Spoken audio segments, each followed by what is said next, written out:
Sanbonani and welcome back to another video where we look at some of your interesting takes when it comes to Ingane Zesithembu season 3 episode 7. I guess bheke ukuthi abantu bathini and then we'll chat about it at the end. Uthi-ke uNokzola besingekho isidingo sombuzo kaTirelo, uyazakhela ukuthandwa emndenini, ubezothini ukube bebethi abamthandisisi wayengcono uma kamhlophekazi. I honestly think ukuthi ubuzile leyo mbuzo because ucabanga ukuthi vele bayamthanda.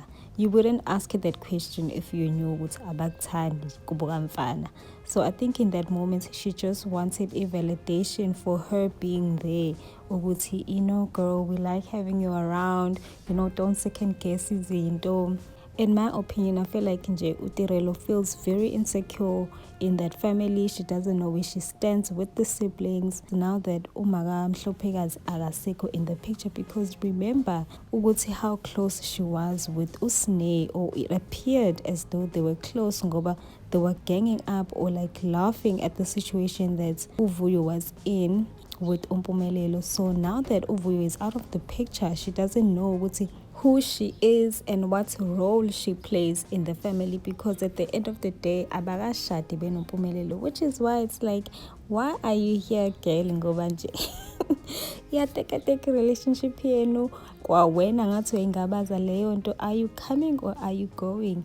And I feel like the siblings themselves are protecting themselves from getting too close to uTirelo, just like with Vuyo, and then things don't end up working out at the end. Nanokuthi-ke nje they know the type of person she is because of how she entered this family and the way she caused trouble between Mpumelelo no Vuyo.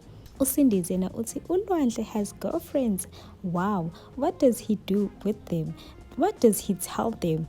He can't even say 2 sentences. Hi man. And I have to agree. uLwandle nje usa-immature gezini, like uLwandle nje he's still a little boy nje, ngathi nje usayichamela nje. So lento ukuthi nje bemforce ngamantombazane nje, no guys. And then uKatina uthi uSne is such a mean girl.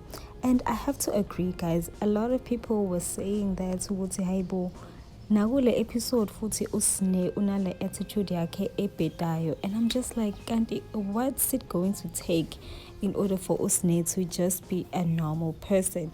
Unless ngempela she's just not feeling like she belongs nje when she's around ama siblings akhe. Angazi what it is, but nje ngeke uSne, it's either she's in the show or she's not. If akathandi ukushootha, then why can't she say ukuthi akafuni ukuba on the show? I saw that uZanda ubuzile ukuthi why uSne angayi kuMangwabi, because she did go to uMakhumalo wayoxolisa kamnandi. Hey, and I feel like nje she still feels some sort of way kuMangwabi, so I don't think she's gonna go anytime soon, unless mhlawumbe yay a miracle happens and then but I feel like nje at this point nje she just hates uMangwabi. So ayike sana kuzobonakala ukuthi iyophelelaphi indaba yabo, but I'm sure nje uMangwabi doesn't care whether she comes or not. uMakathonono yena uthi in today's episode ngibona nje uMusa ukuthi ukhohlakele. Uthi uMpilo angamondli uma wakhe, ngapha uLwandle kumele amithise qala before alobole. Hayi ngeke lo baba. And then uSandy wathi-ke yena-ke ufosa uLwandle kulento yamantombazane, and uyabona nje ukuthi uLwandle akekho lapho. And then aphendule-ke uNtombi athi uzotshata after emithisile. And mina, to be honest, I am not surprised, because especially nje la eKZN amadoda nje acabanga kanje. AmaZulu, this is how they think. They have high expectations for girls and women, but when it comes to men, the bar is so low. To be considered a real man emehlweni kaMusamseleko kanye nje nabantu abafana njengaye, you have to be isoka nje, ube ney'ntombi ey'ningi, ube ney'ngane nje ey'ningi. Leyo kondla-ke it doesn't matter, as long as nje uney'ngane ey'ningi, whether ziyadla or azidli, ayike seku up to omabazo-ke. But nje wena nje kumele nje ube budedengu ungabi-ke futhi igwala, and that includes being afraid of diseases, mere diseases. Yabo nje ukusaba isifo nje, it means you are not a real man, because they believe ukuthi hayi into yakhona nje, when you enter into relationships with many people, they are bound to, get infected by something.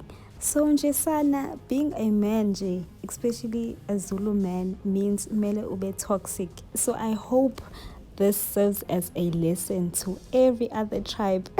Every other tribe ebhekile nje le show ukuthi, hey ladies, please, whether you are Xhosa, Tswana, Pedi, whatever, don't think you are special when you are dating a Zulu man. Don't think ukuthi just because Tina sikhiphile Tina means ukuthi wena you are better than us because you got a Zulu man.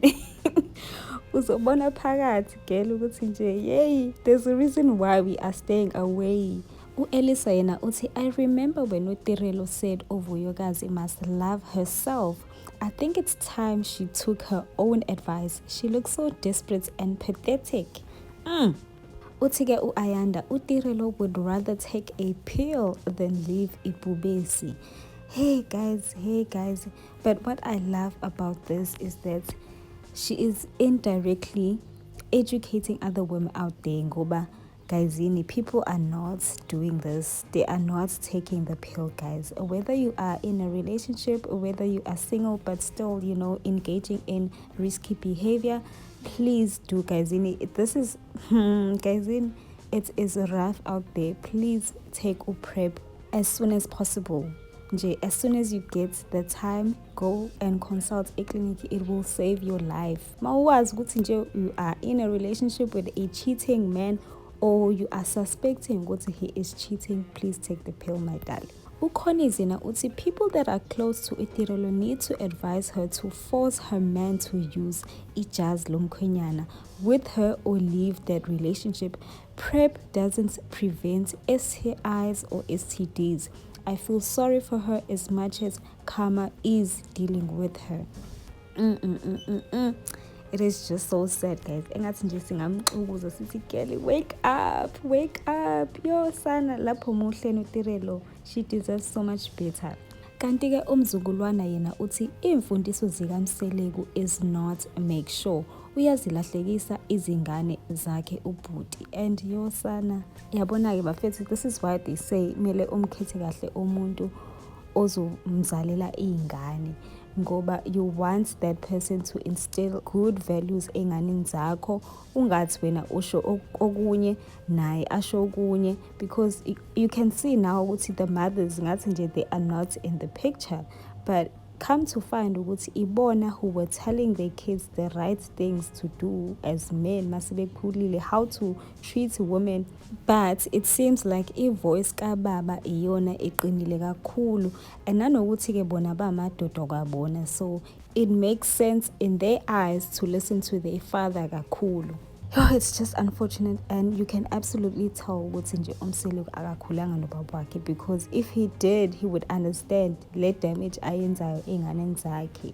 Kanti ke usisi yena uthi kaze usine uyokhula nini and have a decent conversation nabanye abantu, hlezi nje yena eyilento ayiyo enemdala lo muntu. And then uNoma yena uthi uMseleku is wrong for ukufakela ulwandle ipressure, akajahile ukugana, shame.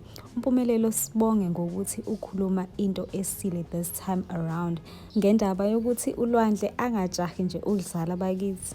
uTirelo uzophuma kumpumelelo ngesikhathi sakhe, I guess. uAbonge is my favorite.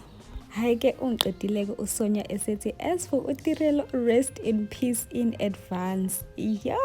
uColetta yena uthi thanks to umpumelelo uyazi ukuthi yena akenzanga kahle, so he will not allow ulwandle enze ngendlela enza ngayo yena. Lapho ke ukhuluma njengomuntu omdala, aphinde futhi athi uMseleku ukhohlakele ngempela. How can a father tell his son ukuthi akamithise? I think I'm starting to understand why uMpumelelo always feels the need ukuthi agxambukele iy'nkinga zababa wakhe, or feels the need ukumnika i-advice ubaba wakhe, because shuthi ukambona ukuthi ayi ubaba ngeke indlela arizina ngayo sometimes vele ibhede nje. I can't believe ukuthi iphuma kumuntu omdala lento eshiwo umseleku, like honestly guyzini, like uthini ngey'ngane zabantu out there.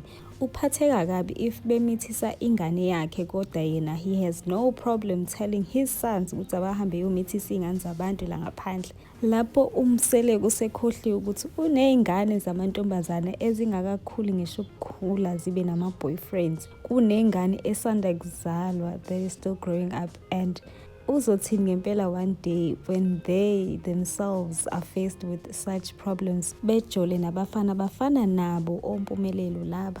Another funny thing about this whole situation is the fact that ngeke futhi asho umsele ukuthi kungcono umuntu akhokhe inhlawulo kunokuthi alobola umuntu, ngoba yena nakho nje uyahluleka ukulobola ingane yakhe. Mina nje in my opinion I think it's better umuntu umlobole than mase uyamithisa, because yonke into usuke usuyenzela emshadweni. Lezi zinto nje ezenziwe la ngaphandle komshado izona lezi ey-complicated kakhulu. Hayi ke nangokumbali unombuzo lana uthi kwenzakalani ngolwandle bakithi indlalifa yakamacele unamahloni or what? Aphendule ke omunye athi ingathi encane, I don't know man, khona nje into e-off ngaye. Yo sana, remind me to hide my kids. If I ever have kids, remind me to hide them away from you guys. Yo, hayi kanti ke ngisabathe ngithi hey, wathi nje uzimkhitha. What if uLwandle is bisexual, hence why engazivezi izintombi zakhe? Ningangithuki please, khange ndithi kurongo ukuba bisexual. And it seems like 2 people agreed with this person. And I'm just like, guys, I don't see it. Angazi indeni ibonayo, but mina ngiyiboni. I just feel like the guy is just immature, shy, and just careful ukuthi uthini, because uyazi ukuthi abantu bambhekile. Because remember, I think towards the end of season 2, people did say ukuthi shuthi uLwandle has anger issues because abazi bembone edinwa kanjeyana. So I think mhlampe manje he's just careful with his words, he's trying to be respectful. That is all nje. Okunye nokunye, shame, people are just reaching, but ke sobona phambili.